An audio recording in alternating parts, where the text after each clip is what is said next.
Boa noite a todos. Quarta-feira, 23 de setembro de 2020. Estamos em plena pandemia. Uma situação bastante desagradável para todo mundo. De confinamento, de insegurança, incertezas, de perdas de emprego, uma série de coisas afetando a todo mundo, de certa forma. E nesse momento, vários aspectos da personalidade humana se afetam, são afetados, todo mundo indistintamente. Mas as pessoas mais vulneráveis, mais sensíveis, têm uma dificuldade maior. E às vezes essas criam situações bastante difíceis, chegando a pontos críticos. É um momento muito ruim, muito triste para quem passa por ele, vivencia ele, e por aqueles que estão vendo acontecer dentro da sua família. Pais, mães, tios, avós, avós, amigos íntimos, e todos querem ajudar. E o primeiro recurso que aparece imediato é a oração, o poder da oração. É a presença do divino em nossas vidas, que traz um momento de paz, de mais ânimo, de mais fé, de mais confiança. Mas fora isso, existe a necessidade também do trato ao corpo físico, à mente, e feitos por especialistas, psicólogos, psiquiatras, pessoas preparadas para tratar esse tipo de anomalia. Então, isso vem já há bastante tempo. Isso é um problema secular, talvez. A Federação Espírita Brasileira começou um trabalho de alerta, de ligar para as pessoas, colocar o telefone à disposição, foi pioneira nisso. E mais tarde isso se transformou numa instituição autônoma, que é a CVV, a Comissão de Valorização à Vida, e faz um trabalho grandioso em todo o país, mas que cada vez mais precisa ser divulgado, precisa ser implementado, para que as pessoas possam ter, naqueles momentos difíceis, um local, um pronto-socorro. É um bálsamo divino na terra, de pessoas dispostas a ouvir. São voluntários preparados para atenderem essas pessoas com grandes dificuldades, muitas, pensando em tirar a própria vida. Então, isso afeta todos nós. E eu tive a oportunidade de receber de um amigo nosso uma palestra que ele fez numa instituição espírita, eu me parece que em Morro Azul, e em que esse assunto é abordado. O título da palestra é Setembro Amarelo, que é exatamente um mês em que é dado um foco muito forte nesse tipo de dificuldade, que cada vez é mais crescente. Então, eu liguei para o Guilherme e pedi autorização se eu podia reeditar essa palestra aqui na nossa casa, na nossa região, para que ela fosse ouvida por mais pessoas que com certeza divulgariam também ou pessoas que estivessem precisando de um momento de apoio teriam informações preciosas para poder saber como agir num momento desse, mantendo a fé, a confiança em Deus, sobretudo, mas buscando também os recursos materiais necessários para cuidar de um assunto, de encarnados que estão na Terra. Então, o Guilherme não só autorizou, como também incentivou a divulgação disso cada vez maior. Me fez uma recomendação, que eu não deixasse de divulgar a assessoria que ele teve, os colaboradores que ele teve, para poder desenvolver esse tema tão difícil e de ser abordado de uma maneira tão delicada, mas humana, esperançosa, como foi abordado.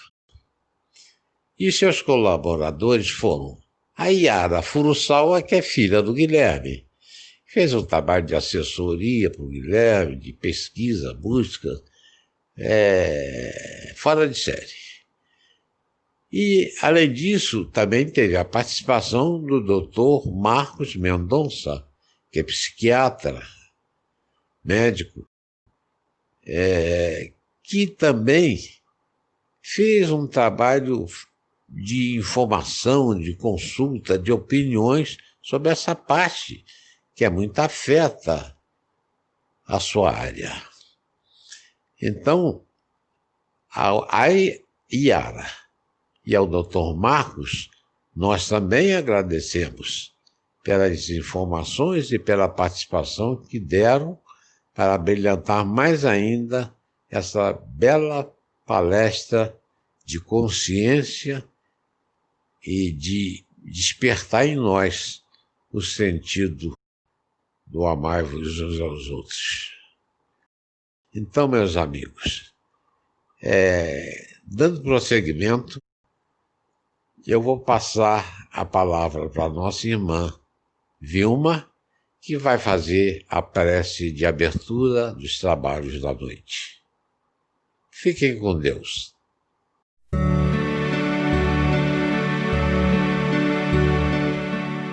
Queridos irmãos, vamos dirigir o nosso pensamento a Deus nesse instante. Vamos calar os nossos pensamentos, exercitando a nossa fé. Deus está dentro de nós, conhece as nossas dores e aflições. Dirija-se a Ele com seu coração. Se entregue como um filho no colo do seu Pai. Deus, nosso Pai, pedimos a sua bênção na noite de hoje a todos nós que aqui estamos reunidos em pensamento, abrindo a nossa alma para os ensinamentos de Jesus Cristo. Pedimos que a espiritualidade possa iluminar o palestrante de hoje e que nós possamos refletir sobre a nossa vida, sobre tudo, Senhor. Nesse momento tão complicado, permita-nos, Deus, sentir a presença dos seus trabalhadores espirituais, que eles possam levar àqueles que precisam todo o amparo, a luz, a consolação e a paz de Jesus. E assim, pedimos a permissão para iniciar os trabalhos da noite de hoje, conduzidos pelos trabalhadores espirituais da casa de Pai José Cambinda, de toda a espiritualidade bendita. Assim seja.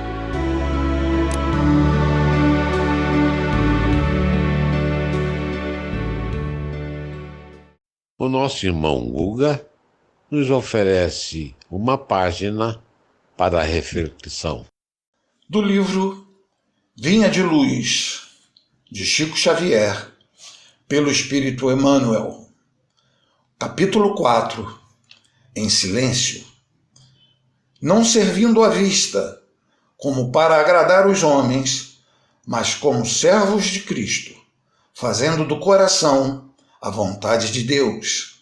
Efésios 6, versículo 6. Se sabes, atende ao que ignora, sem ofuscá-lo com a sua luz. Se tens, ajuda ao necessitado, sem molestá-lo com a tua posse. Se amas, não firas o objeto amado com exigências. Se pretendes curar, não humilhes o doente. Se queres melhorar os outros, não maldigas ninguém. Se ensinar a caridade, não te trajes de espinho, para que o teu contato não dilacere os que sofrem. Toma cuidado na tarefa que o Senhor te confiou. É muito fácil servir à vista. Todos querem fazê-lo, procurando o preço dos homens. Difícil, porém, é servir às ocultas, sem o ilusório manto da vaidade. É por isso que, em todos os tempos, quase todo o trabalho das criaturas é dispersivo e enganoso. Em geral, cuida-se de obter, a qualquer preço, as gratificações e as honras humanas.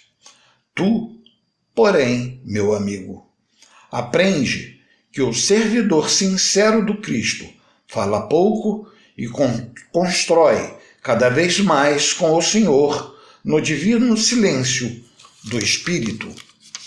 Vai e serve. Não te deem cuidados as fantasias que confundem os olhos da carne, e nem te consagres aos ruídos da boca. Faze o bem em silêncio. Foge às referências pessoais e aprendamos a cumprir de coração a vontade de Deus. Passaremos agora, meus irmãos, a palavra para o orador da noite, Guilherme Furusawa, que estará abordando o tema Setembro Amarelo. Com vocês, Guilherme Furusawa. É com muita alegria que nós temos mais essa oportunidade de encontro, de estudo, mesmo que em princípio de forma virtual, mas tenho certeza que estamos todos irmanados, todos unidos, estamos ombreados nesse momento de luta, nesse momento em que nós erguemos a bandeira do Evangelho em nossas vidas, que nós nos candidatamos à reforma íntima, que nós nos candidatamos para militarmos nas fileiras da doutrina espírita, aquelas fileiras do bom combate. Nós combatemos o bom combate, ou nós nos candidatamos a combater o bom combate, que consiste na reforma íntima e na prática da caridade. É com muita alegria que nós temos essa oportunidade, e hoje em especial nós estamos falando em nome do Grupo Espírita Amor ao Próximo, e aproveitamos também a oportunidade para fazer esse convite aos nossos irmãos do Conselho Espírita e das cidades vizinhas, dos conselhos vizinhos, que sempre que passarem por Engenheiro Paulo de Fronten, passarem pelo distrito de Morro Azul, que nos façam uma visita. A instituição, com certeza, é uma instituição fisicamente pequena, mas certamente é muito acolhedora, e eu tenho certeza que será uma experiência muito boa para todos nós, uma experiência especial. E como nós sempre fazemos, a exemplo do que o próprio Kardec nos ensinou, nós vamos começar os nossos estudos relembrando de Jesus, aquele que é nosso modelo e guia, aquele que para nós é a luz do mundo, que nos governa, que nos ampara, que nos socorre, que guia nossos caminhos. Nós vamos lembrar, por exemplo, do Evangelho de João. Num determinado momento do Evangelho de João, conhecido por todos nós como a Última Ceia. Eu tenho certeza que todos nós, em algum momento, já estudamos essa passagem, mas hoje nós vamos estudar de uma forma diferente. Nós vamos estudar sob a lente de Humberto de Campos, do livro Boa Nova. O espírito Humberto de Campos relata o que teria sido aquele encontro, ou aquele momento em que Jesus se despedia fisicamente dos seus discípulos, se despedia de todos nós. Nós sabemos que em muitas oportunidades, Jesus aproveitava o momento da ceia, o momento da confraternização, para repartir os pães, para repartir o vinho, mas também para repartir as mensagens da Boa Nova, os pães espirituais. E naquele momento não seria diferente. Jesus então anunciava aos seus discípulos que era chegado o momento do máximo sacrifício. Era chegado o momento em que eles teriam que partir, que eles teriam que caminhar sem a presença física de Jesus. A princípio, os discípulos ficam estarrecidos, ficam chocados, ficam alguns assustados, mas conforme Jesus vai conversando com eles com muita naturalidade, os discípulos então começam a admitir a ideia, sem saber exatamente o que estava para acontecer, lembrando que nós estamos aí no primeiro dia da Páscoa. E os discípulos então começam a discutir entre eles. Nós vamos ter a ausência de Judas, e num determinado momento, Jesus começa a travar um diálogo particular com João. E nesse momento em que estavam todos sentados à mesa, os discípulos conversavam entre si, e Jesus dava uma atenção especial a João, os discípulos então começam a discutir como é que seria após a partida de Jesus. Quem entre eles iria administrar os trabalhos? Quem entre eles iria então desenvolver as estratégias da propagação do Evangelho, da disseminação da mensagem da Boa Nova? E os discípulos começavam a discutir as estratégias, como fariam, buscariam talvez os mais poderosos da terra para falar exatamente das mensagens da Boa Nova, e começavam a discutir qual dentre eles iria comandar, qual dentre eles seria o maior. Quando Jesus então, percebendo o que estava acontecendo, se levanta silenciosamente, retira a sua túnica e cinge-se com apenas uma toalha na cintura, como faziam os escravos, como faziam os servos mais humildes.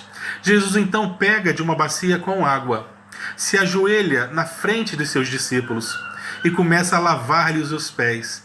Em princípio, os seus discípulos ficam, sem saber exatamente o que estava acontecendo, e Jesus silenciosamente lavava os pés dos seus discípulos.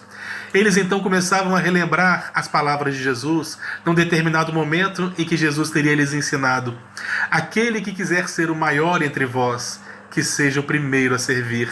Aquele que quiser ser o maior na mensagem do Evangelho é aquele que se candidata ao trabalho, é aquele que é o primeiro a servir. A exemplo exatamente do que fez Jesus quando andou entre nós. Quando nós paramos para varrer, quando nós paramos para analisar sistematicamente a passagem de Jesus aqui na Terra, nós observamos que Jesus veio para servir. Em diversos momentos estava Jesus servindo-nos, exemplificando o que era a mensagem da Boa Nova, o que era necessário para que nós encontrássemos o reino dos céus. Era servir naturalmente, servir amorosamente, desinteressadamente. Jesus nos exemplificou o serviço, servir a humanidade no sentido holos, no sentido holístico, no sentido da totalidade do ser humano. Ele atendia o ser humano nas necessidades físicas, quando ele, por exemplo, repartia ou multiplicava os pães. Quando ele multiplicava o vinho, ele tinha a intenção de nutrir o corpo, mas também multiplicava os pães espirituais. Da mesma forma que ele curava as chagas da pele daqueles 10 leprosos que ele buscaram, ele também curava as chagas da alma através das suas lições, através do seu magnetismo gentil, curava aleijados, trazia luz aos cegos, mas também aos cegos da alma, as pessoas que traziam os aleijões morais. Então ele veio não apenas para atender o ser humano no seu sentido físico, de alimentar o corpo físico, mas alimentava o ser humano na sua totalidade. Jesus, em todos os momentos, se candidatava ao serviço, servia ele, quando ensinava peripateticamente, quando ensinava nas praças, nas praias, quando Jesus ensinava nas sinagogas, nos cenáculos. Jesus servia quando socorria o esfaimado, quando ia ao encontro do necessitado, quando peregrinava de uma cidade a outra, de uma tetrarquia a outra, exatamente para ir ao encontro daqueles que necessitavam da sua mensagem, exatamente como um semeador que saía a semear encontrando corações áridos, corações arenosos, corações espinhosos, mas ia espalhando a sua semente amorosamente. não desanimou de nenhum de nós, que caminhava entre nós mesmo sabendo dos nossos vícios, dos nossos aleijões morais, das nossas dificuldades. Jesus nos ensinava. O exemplo do serviço foi constante em sua vida. De todas as mensagens de Jesus, que não era simplesmente um teórico, mas era alguém que mostrava como devia ser feito, Jesus exemplificava as virtudes das quais ele nos ensinava. Nós vamos encontrar o serviço, nós vamos encontrar o trabalho, nós vamos encontrar a caridade como a das bandeiras mais importantes que Jesus ergueu para nós, muito embora nós talvez não tivéssemos condições de enxergar quando estávamos ali tão de perto. Hoje muitos séculos se passaram, e aquela sementinha que Jesus havia espalhado naqueles corações tão áridos, ele já começa a germinar em nossos corações, porque esses séculos que se passaram, desde o momento em que Jesus esteve entre nós, o nosso coração, que era completamente pedregoso, era completamente arenoso, ele começa a sofrer uma adubação química, uma transformação química, através das dores, através das oportunidades que a vida nos oferece. Nós começamos a colocar um pouco da água da tolerância, um pouco do humus das reencarnações, da fraternidade, e hoje o nosso coração já está completamente modificado, bastante modificado, permitindo que essa sementinha que Jesus espalhou na humanidade comece a dar broto, comece a germinar. E quem sabe um dia ela vai oferecer sombra para alguém. Quem sabe um dia ela vai oferecer frutos, vai oferecer flores, vai oferecer do seu perfume, quem sabe? Quem sabe seus galhos vão abrigar um ninho. Quem sabe os seus galhos poderão fomentar, poderão fornecer calor através de uma fogueira. Quem sabe os nossos frutos não poderão alimentar de alguma forma os necessitados de toda ordem. Nós estamos aqui para servir, foi essa semente que Jesus espalhou entre nós, para que nós fôssemos capazes de vencermos de tal forma, para que nós compreendêssemos a necessidade da empatia, do amor ao próximo, da caridade. E Allan Kardec vem erguer exatamente essa bandeira para nós, reerguer a mensagem de Jesus, trazer a mensagem de Jesus, a reviver a mensagem de Jesus, deixando claro que todo conhecimento espírita tem por propósito a nossa reforma íntima e a caridade. Em outras palavras, a caridade para conosco, que é a reforma íntima, e a caridade no sentido mais amplo, para todos aqueles que cruzam nossos caminhos, cada um com as suas singelezas, com as suas dificuldades, com as suas capacidades. Existem pessoas que são capazes de amar multidões, de servir, de verdadeiramente se dedicar integralmente à mensagem do Evangelho. Outras que não, outras que começam timidamente, mas o importante é fazermos, porque não estamos todos nos mesmos patamares, nem isso é uma competição. Cada um no seu tempo, cada um na sua hora, cada um faz o que pode. Então o servir é exatamente aquilo que melhor caracteriza aqueles que se candidatam a seguir Jesus. É servir na medida do possível, servindo primeiramente a nós mesmos através da reforma íntima, quando nós vencemos nosso orgulho, quando nós vencemos nossos vícios, convertemos nossos vícios em virtudes, quando nós somos capazes de vencer, de transformar todo o nosso egoísmo em altruísmo. Isso é a reforma íntima, é a caridade para conosco. Nós devemos fazer a caridade primeiramente para conosco, através da reforma íntima, e depois a caridade no sentido mais amplo, lembrando daqueles que estão mais próximos de nós, porque às vezes nós lembramos de ir à instituição espírita, as instituições, as pessoas que estão nas ruas, e às vezes nós esquecemos que bem próximo de nós pode existir alguém que esteja precisando também da nossa atenção. Nós não podemos esquecer dessa relação que existe de proximidade. Quem é o nosso próximo, mais próximo depois de nós mesmos? E vamos servindo, vamos auxiliando, na medida do nosso possível, naturalmente, mas sermos cristãos e sermos espíritas é exatamente isso. Não foi à toa que Kardec então confeccionou essa frase maravilhosa: fora da caridade não há salvação. Se nós somos espíritas, a nossa bandeira é a bandeira da caridade. E muitos souberam compreender essa mensagem no momento certo, na hora certa. Outros ainda seguimos tropeçando, titubeantes, mas hora chegará que nós seremos capazes também de levantar essa bandeira em nossas vidas, exatamente como um farol que se acende para iluminar os navegantes daquela noite tempestuosa. A função da luz é essa, é aquecer, é guiar, é iluminar os caminhos, iluminar as estradas. E quando nós falamos dos personagens que souberam se sublimar, se vencer, nós temos na doutrina espírita, na seara espírita, diversos desses personagens, que se nós começássemos a falar um por um aqui, talvez nós perdêssemos esse dia inteiro, essa noite inteira, e mais alguns dias falando desses personagens. Muitos, inclusive, permaneceram no anonimato. Muitos serviram em suas instituições, na prática da caridade, atendendo as multidões, e permaneceram no anonimato. Outros não, outros ganharam vulto, ganharam fama, ganharam nome. Pela prática da caridade, nós podemos citar, por exemplo, a figura de Francisco Cândido Xavier. Nós podemos citar figuras maravilhosas como o Divaldo Pereira Franco e tantos outros que exatamente são conhecidos pela caridade, pelo bem que fazem, pelas multidões que alimentam, e outros no anonimato, naturalmente. Mas eu gostaria de falar hoje de um especial que muitos de nós espíritas falamos muito pouco desses personagens. Nós vamos falar de Jacques Conchon. Jacques Conchon foi um pernambucano. Ele veio na mais tenra idade de Pernambuco para São Paulo, onde ele residiu por quase toda a sua vida. Jacques Conchon, no ano de 1961, estava ele com 19 anos de idade. Ele frequentava as reuniões da Mocidade Espírita, lá na Federação Espírita do Estado de São Paulo. E ele frequentava aquelas reuniões, as reuniões com as mocidades, cantava nos corais, nas bandas jovens, nas músicas, aquelas reuniões exatamente como acontece nos dias de hoje, não é muito diferente. E aqueles jovens se reuniam com muita alegria para discutir, para falar do Evangelho, para falar da mensagem de Jesus. E relata-nos na sua biografia que num determinado momento ele havia cruzado com Edgar Armand. Edgar Armand, naquela ocasião, ele era secretário-geral da Federação Espírita do Estado de São Paulo. Ele era um professor e ele era militar, por isso que o apelido dele entre os seus pares era comandante. Sempre que Edgar Armand se aproximava das pessoas, as pessoas o cumprimentavam como comandante, carinhosamente, naturalmente, porque nós sabemos que não existem chefes, comandantes ou generais na doutrina espírita. Somos todos irmãos. Às vezes estamos em determinadas posições administrativas, mas isso naturalmente se troca e é importante trocarmos de vez em quando. Então, Edgar Armand, ele era carinhosamente chamado de comandante, era secretário-geral da Federação Espírita naquela ocasião.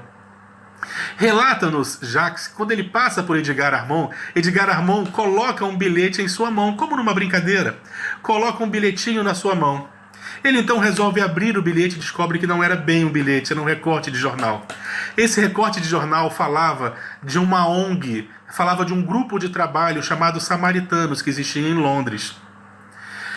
Era um grupo de pessoas vinculados à igreja anglicana. Essas pessoas, então, elas faziam um trabalho muito importante, mesmo naquela época. Nós estamos falando de algo que ocorreu há mais de 50 anos atrás, nós estamos falando do ano de 1961. E esse jovem, então, com 19 anos, ele descobre esse trabalho que existia em Londres. Era um trabalho todo dedicado à prevenção do suicídio. Era algo que não se falava muito na sociedade, embora fosse uma realidade que existisse. Na verdade, nós encontramos o suicídio presente em praticamente toda a história da humanidade. Em toda a história da humanidade, inclusive em mitologias, nos diversos mitos, nós encontramos a ideia do suicídio, a ideia de cessar a vida ou de fugir da vida. Nós sempre a encontramos. E era um assunto que naquela ocasião era um tabu. Se é um tabu nos dias de hoje, imaginemos na década de 60, no ano de 1961. Então Edgar Armand colocava na mão de Jacques Conchon, colocava esse recorte de jornal que falava exatamente desse trabalho, desses samaritanos lá em Londres. Jacques Conchon, quando lê aquela matéria, ele fica tão envolvido por aquilo que ele sente uma curiosidade muito grande. Ele sente uma curiosidade, uma necessidade de saber mais sobre esse trabalho. E ele então resolve viajar para Londres. Ele vai à Inglaterra e vai conversar lá com esse reverendo anglicano chamado Chadvará. Chadvará era um reverendo anglicano que administrava esse trabalho dos samaritanos. E ele descobriu então que essas pessoas eram pioneiros na prevenção ao suicídio usando o telefone. As pessoas ligavam para determinadas linhas para que pudessem conversar. Ele resolve trazer essa informação para o Brasil. Ele traz essa informação no Brasil e no ano seguinte, no ano de 1962, ele com 19 para 20 anos de idade, ele vai então fundar, vai inaugurar numa salinha cedida pela Federação Espírita do Estado de São Paulo, um espaço com uma única linha de telefone, onde ele permaneceria ali de plantão para ouvir as pessoas com ideação suicida, pessoas que estavam desanimadas de toda a ordem, pessoas que ligavam buscando mensagens de conforto. Ele estava inaugurando o famoso CVV, o Centro de Valorização da Vida. Surgiu lá, numa salinha da Federação Espírita no estado de São Paulo. 10 anos mais tarde já eram 17 voluntários. 17 voluntários que se alternavam. Eles se alternavam para que ao lado daquele telefone sempre tivesse uma pessoa pronta para atender os necessitados. E diferente do que as pessoas imaginavam, as pessoas começavam a fluir, começavam a ligar.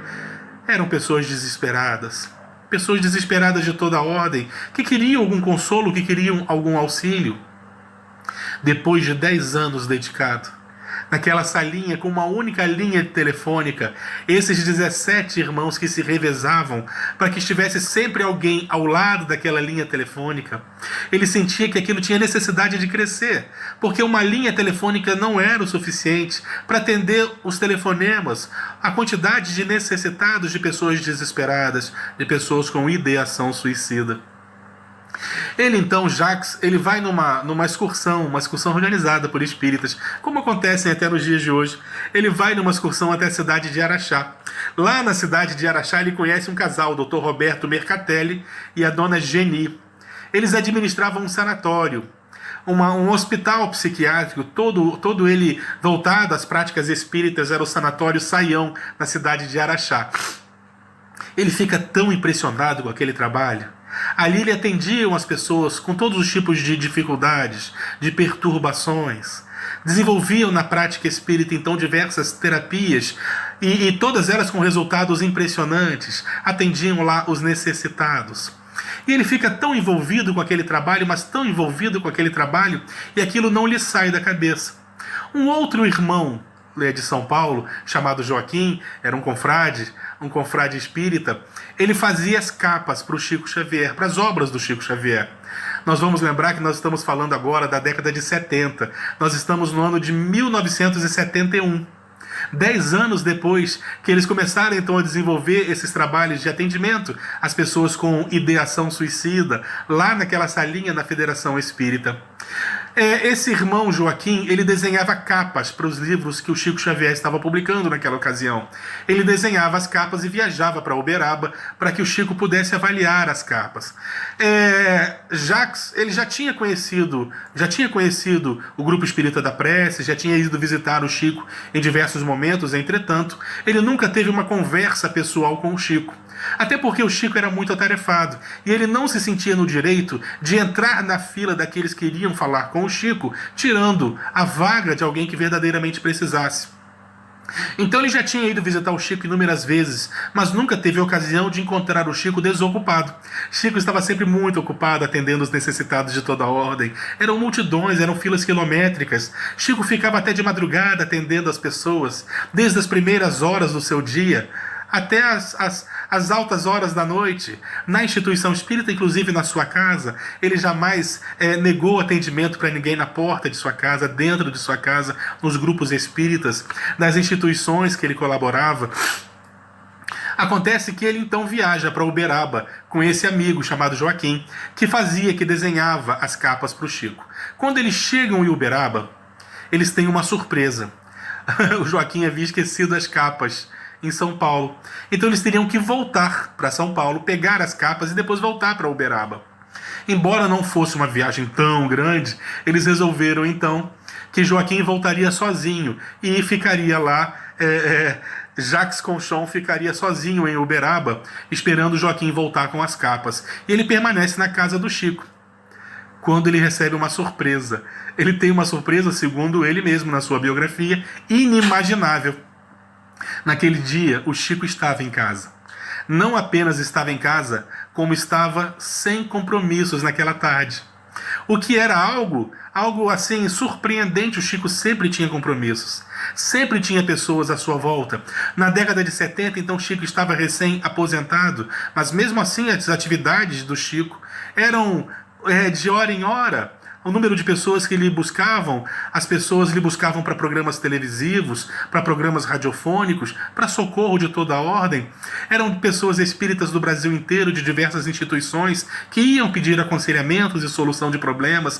Nós sabemos que as atividades do Chico eram realmente muito intensas, e de repente Jacques Conchon, ele tinha essa oportunidade de estar na casa do Chico, estando o Chico com bastante tempo para que os dois pudessem conversar. E acontece esse diálogo maravilhoso. Chico começa apresentando para Jacques Conchon dois espíritos que lhe auxiliavam, que Jacques até suspeitava.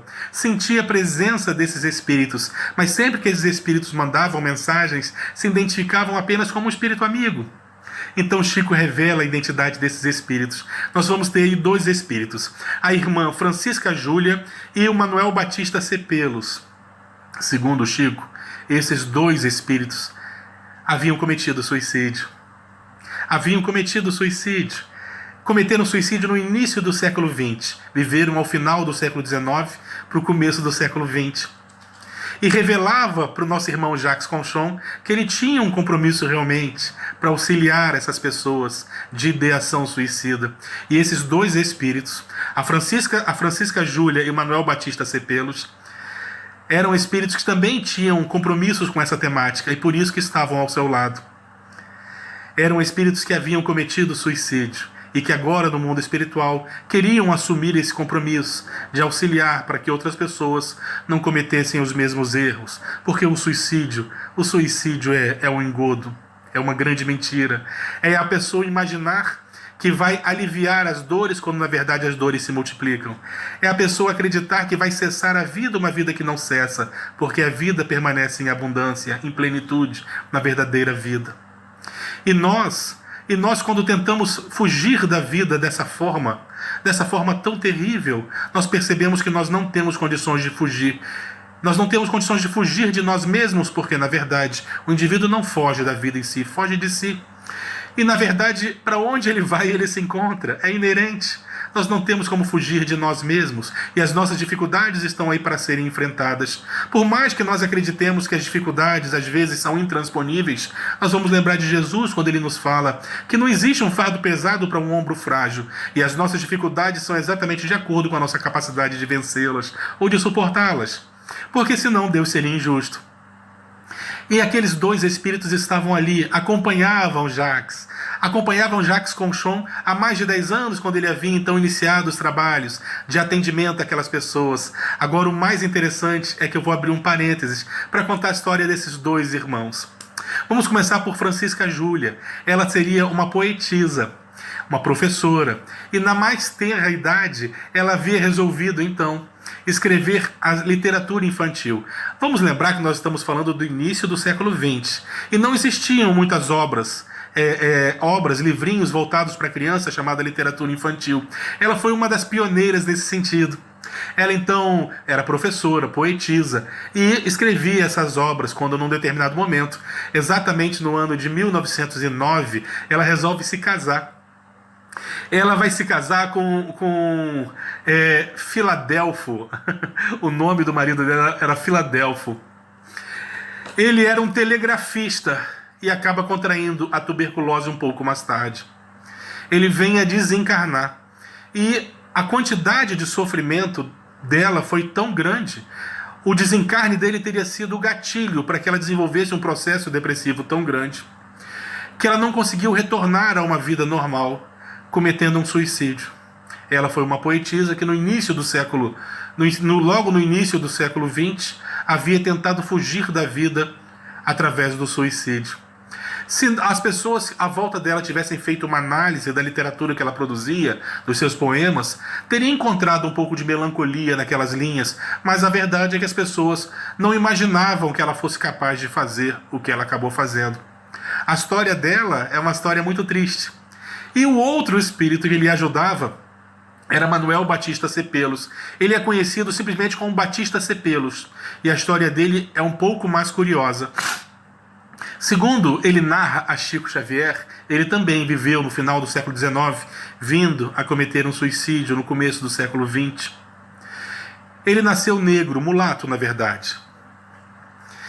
E, naturalmente, se hoje nós ainda enfrentamos alguma dificuldade, alguma resistência, para que uma pessoa de cor negra consiga a inversão social, só agora nós começamos a implementar políticas, por exemplo, políticas de cotas e outras políticas que tentam reverter essa realidade para tentar promover um pouco da inversão social. Imagina como é que não era, por exemplo, ao final do século XIX, um pouco depois da abolição da escravatura, início do século XX, as pessoas de pele negra, mulatos, mestiços, eram pessoas que tinham muita dificuldade. Acontece que esse homem, Manuel Batista Cepelus, ele vai ter um mecena. Ele vai ter um político chamado Peixoto Gomide. Peixoto Gomide era um senador que resolve aparecer em sua vida como um mecena para financiar seus estudos. E assim acontece. Ele então tem a figura desse senador como um amigo que lhe financia os estudos. E ele vai estudando, começa a escrever, se dedica também aos poemas, à dramaturgia. Ele inclusive chega a publicar cinco livros. Só que acontece algo que ninguém imaginava.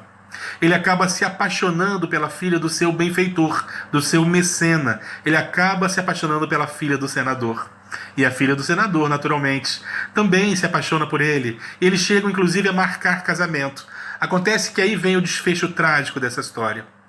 O senador, então, no dia do casamento, ele resolve revelar que ele, na verdade, era um filho bastardo seu, que ele não lhe ajudava financiando seus estudos como mecena, simplesmente porque era ele um homem caridoso, mas, na verdade, porque era seu pai. E percebendo que os dois estavam realmente muito apaixonados, eles que não poderiam se casar porque eram irmãos, na verdade, o senador saca de uma arma, mata a própria filha e comete suicídio. Nós vamos ter Manuel Batista Cepelus, então, desesperado. Ele vem da cidade de São Paulo para o Rio de Janeiro, onde tenta montar residência aqui durante algum tempo, mas ele fica tão atormentado, pelo que havia acontecido, que ele então comete também um suicídio. Então nós temos esses dois personagens, nós temos a Francisca Júlia e o Manuel Batista Cepelus, esses dois espíritos que haviam sido, na sua última encarnação, espíritos que haviam cometido suicídio. Poetas, ela uma poetisa, ele um poeta e dramaturgo, que haviam tentado fugir da vida por essa porta da ilusão, de que nós não conseguimos fugir, e os espíritos nos falam isso. Desde o momento da codificação, os espíritos nos falam dos dramas daqueles que tentam fugir da vida, de onde não se foge em hipótese alguma. Os espíritos vão nos falar que nós, quando nos anelamos ao corpo físico, existe um fluido que nos une, um fluido vital, e quando você tenta então antecipar o seu desencarne, nós permanecemos anelados ao corpo físico, algumas vezes em decomposição, ele permanece assim. Nós sabemos que isso tudo pode variar, porque não existem pessoas que desencarnam da mesma forma. A cada indivíduo existem suas peculiaridades, suas características, mas é sempre motivo de muita dor. A deformação causada no perispírito, uma nova encarnação para recuperarmos o perispírito, muitas das vezes uma encarnação breve, a quantidade de dor e a quantidade de tempo que se perde, de muito sofrimento, de intenso sofrimento para os personagens envolvidos na trama, aquele que vai e aqueles que ficam, naturalmente. É sempre motivo de muito sofrimento. Então nós vamos ter o irmão Jacques Conchon completamente comprometido em auxiliar mais essas pessoas, para que não pudessem, para que evitassem o suicídio ao máximo. Ele amplia as atividades do CVV, espalhando o CVV por todos os estados. Agora o Chico ainda faz para ele uma revelação mais surpreendente ainda. Ele mesmo teria o compromisso de fundar um sanatório. Talvez por isso, quando ele tivesse viajado para Araxá, onde ele conheceu lá os irmãos, o doutor Roberto Mercatelli e sua esposa Geni, lá no sanatório Saião, ele também teria o compromisso de desenvolver, de administrar um sanatório. Esse sanatório ele iria socorrer pessoas que passam por dificuldades psiquiátricas de toda a ordem, com necessidade de internação, da mesma forma que ele ia atender toxicômanos. Ele atender toxicômanos, pessoas que, dependentes de drogas, dependentes químicos, que já existiam naquela época, naturalmente. e que ele tinha o compromisso de atender essas pessoas, compromisso seu de vidas anteriores, tendo sido ele mesmo um suicida inconsciente. Aquelas pessoas que promovem o suicídio indireto, as pessoas, por exemplo, que não se medicam convenientemente, as pessoas que buscam o abuso de determinadas substâncias, são também suicidas, explicava para ele Chico Xavier. Então ele vai fundar esse sanatório, que ele administra até o fim de sua vida, e vai também ampliar as atividades do Centro de Valorização da Vida. Para aqueles que não sabem, o Centro de Valorização da Vida é o número 188, e a qualquer hora que você ligue, sempre terá uma pessoa para lhe ouvir, para lhe atender fraternalmente de todas as religiões. Ele surgiu dentro da Federação Espírita, mas hoje ele não tem nenhum tipo de vínculo religioso. As pessoas que trabalham voluntariamente nos centros de valorização da vida são de todas as religiões, ou inclusive agnósticos, porque na realidade isso não é o mais importante é saber ouvir, é saber atender com fraternidade, é saber dar esperança. E hoje nós vamos ter nos centros de valorização da vida mais de 2 milhões de atendimentos anuais. Mais de 2 milhões de pessoas recorrem aos serviços do CVV. E aqui vai uma curiosidade. A cada 40 segundos alguém tenta se matar. Eu posso afirmar que em 2 minutos 3 pessoas tentaram se matar. Eu posso afirmar que em 20 minutos 30 pessoas tentaram se matar. E até agora, o momento do nosso estudo, mais de 40 pessoas tentaram se matar. O CVV hoje conta com cerca de 3.400 voluntários e 120 postos de atendimento em diversos estados. Então aquilo se multiplicou. Se multiplicou contando naturalmente com as pessoas que se candidatam a servir, as pessoas que se candidatam aos trabalhos, e o suicídio. O suicídio é algo que já imaginávamos, já sabíamos que iria acontecer esse momento em que nós estamos vivendo, quando nós pegamos, por exemplo, João, quando nós pegamos o Apocalipse, o livro de João, em que ele falava sobre o final dos tempos, que nós espíritas chamamos de transição planetária. Ele falava então que nesse momento a quantidade de pessoas que desistiriam da vida, o número de pessoas que tentariam fugir dessa vida através das tramas do suicídio, seria um número que iria aumentar muito nesse momento que nós estamos vivendo, e nós estamos vendo essa realidade acontecer à nossa volta. Mas é necessário nós falarmos do suicídio de uma forma muito amadurecida. Primeiro nós precisamos vencer alguns mitos. Primeiro mito que nós precisamos vencer é a ideia de que o indivíduo que tem a intenção de se matar, ele não fala para ninguém, o que não é verdade. Estatisticamente, a maior parte das pessoas que cometeram suicídio avisaram antes. Porque nós alimentamos essa ideia de que o indivíduo, ele só quer aparecer, por exemplo. Ele não tem realmente intenção de cometer o suicídio, porque se tivesse, não falaria, e não é verdade. Hoje nós sabemos que, estatisticamente, as pessoas que se matam avisam para algumas pessoas. Avisam, anunciam realmente um desespero. Num desespero de fazer algo que foge àquilo que nós entendemos como natural, deve ser realmente desesperador. E a pessoa tem que estar realmente muito motivada para fazer isso. Outro mito é a ideia de que o indivíduo só tenta uma vez. Se ele tenta uma vez e não consegue, as pessoas pensam, ele não vai tentar de novo, o que também não é verdade. As pessoas que tentam diversas vezes, até que num determinado momento podem conseguir. As estatísticas mostram que as pessoas tentam diversas vezes. Outro aqui, é a ideia de que o número está diminuindo. Não é verdade. O número está aumentando. E o alarmante é que nós temos crianças nessa realidade. O número de suicídio entre crianças vem aumentando assustadoramente.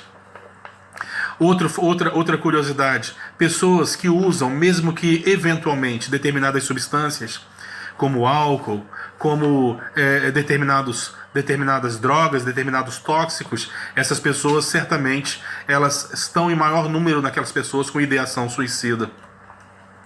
Então esses são os mitos, e o pior de todos os mitos é a ideia que nós temos de que é um tabu, que nós não podemos falar sobre isso. Nós criamos a ideia de que não se fala de morte, porque falar de morte atrai morte. E é engraçado porque às vezes nós vemos até pessoas, nós do meio espírita, que alimentam indiretamente esse tipo de cultura, e não é verdade. Nós devemos conversar sobre isso.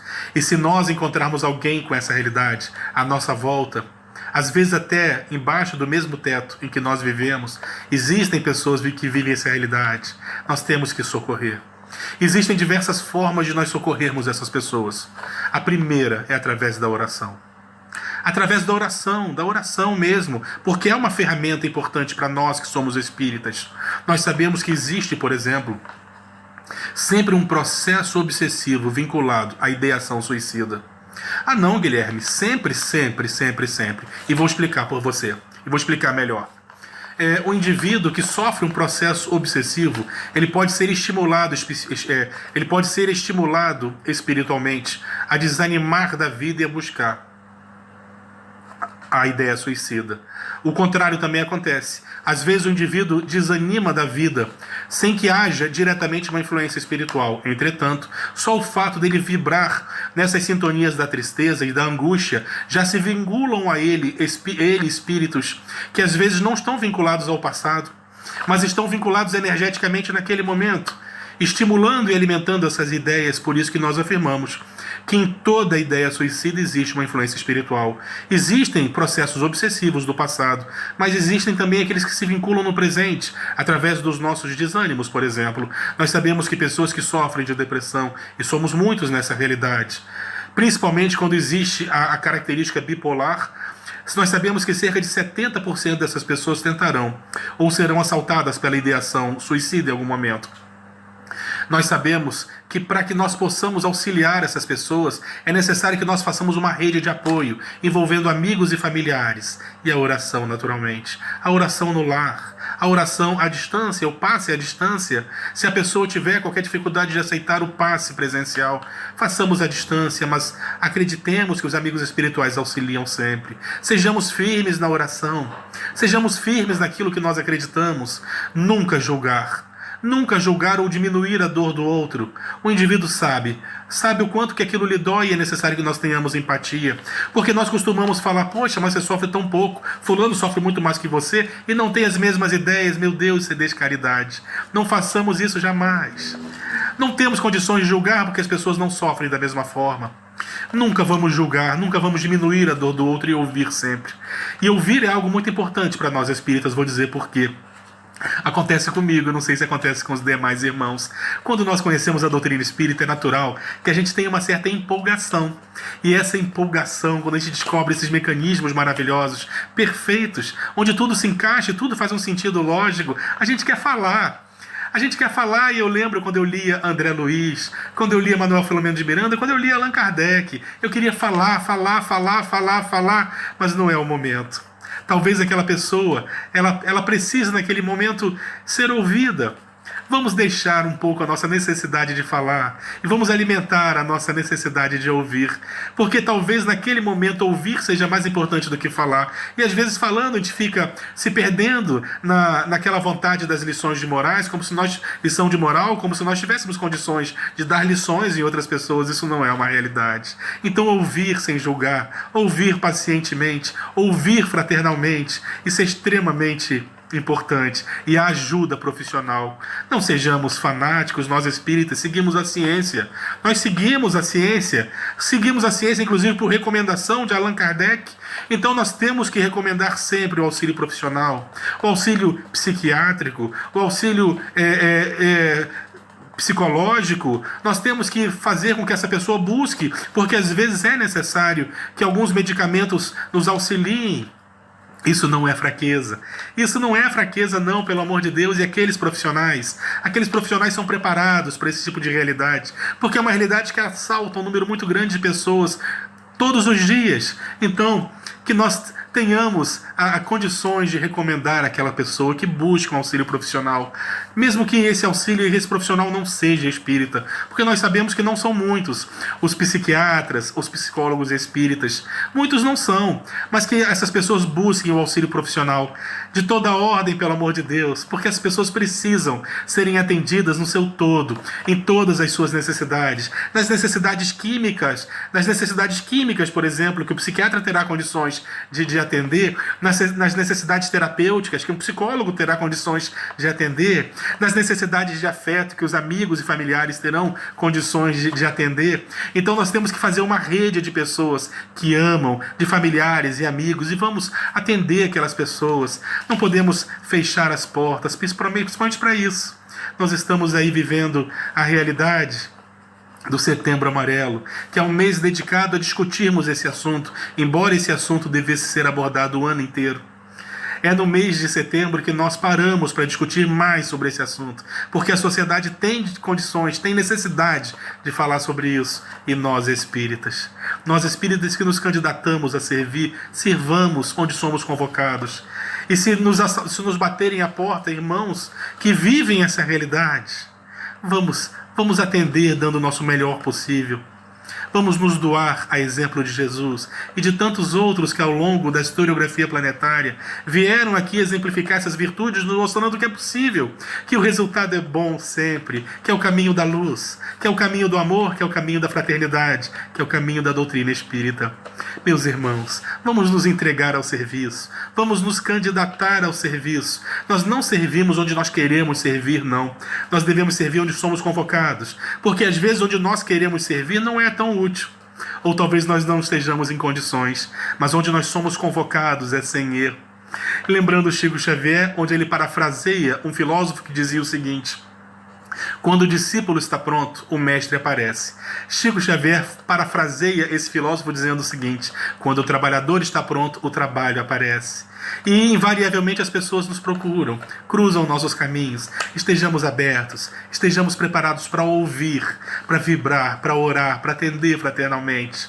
Sem medo, vamos nos entregar ao serviço, para que nós tenhamos condições, quem sabe um dia, relembrando do Evangelho segundo o Espiritismo, quando o Espírito nos fala da alegria que sentiu, quando ele chega no mundo dos Espíritos e tem a oportunidade de reencontrar aquelas pessoas que ele pôde servir aqui na Terra. A alegria desse reencontro, imaginemos. Vamos nos regozijar de servir, de sermos convocados, porque fora da caridade não há salvação.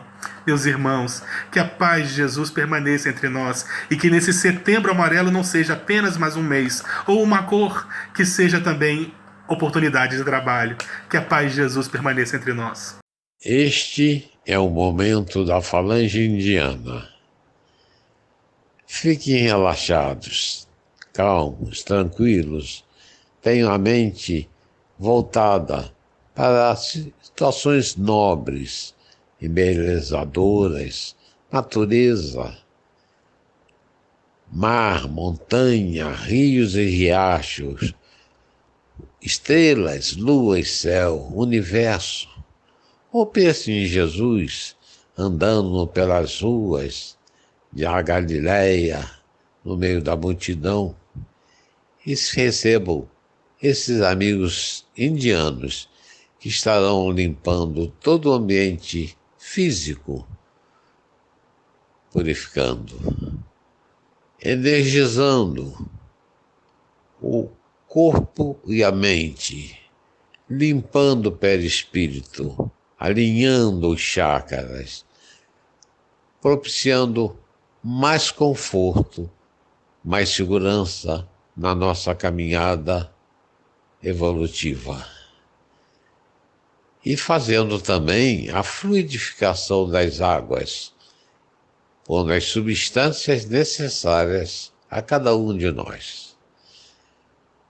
Vamos receber esses nossos amigos com muito amor, com muita alegria, com muita paz.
chegamos ao término da nossa reunião dessa noite. E com vocês, a nossa irmã Vilma fará a prece de encerramento da noite.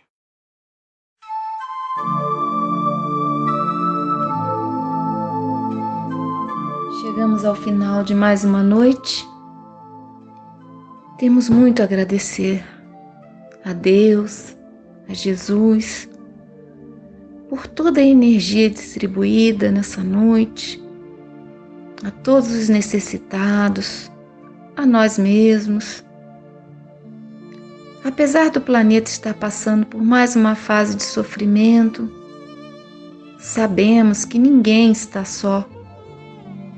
Encarnados ou desencarnados, somos todos acolhidos, somos todos protegidos.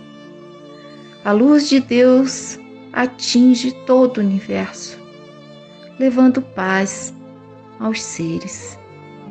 E nesse momento, cada prece foi ouvida.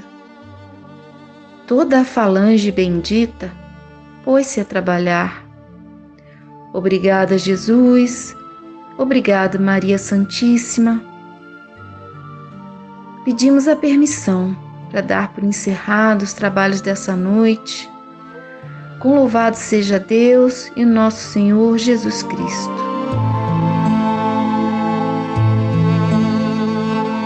Fim dos trabalhos de hoje.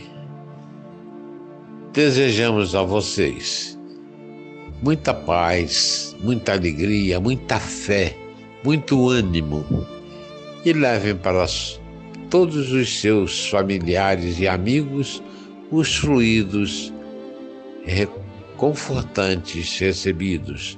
Vamos distribuir e vamos agradecer a Deus por mais uma oportunidade de podermos relembrar os seus ensinamentos através do Mestre Jesus.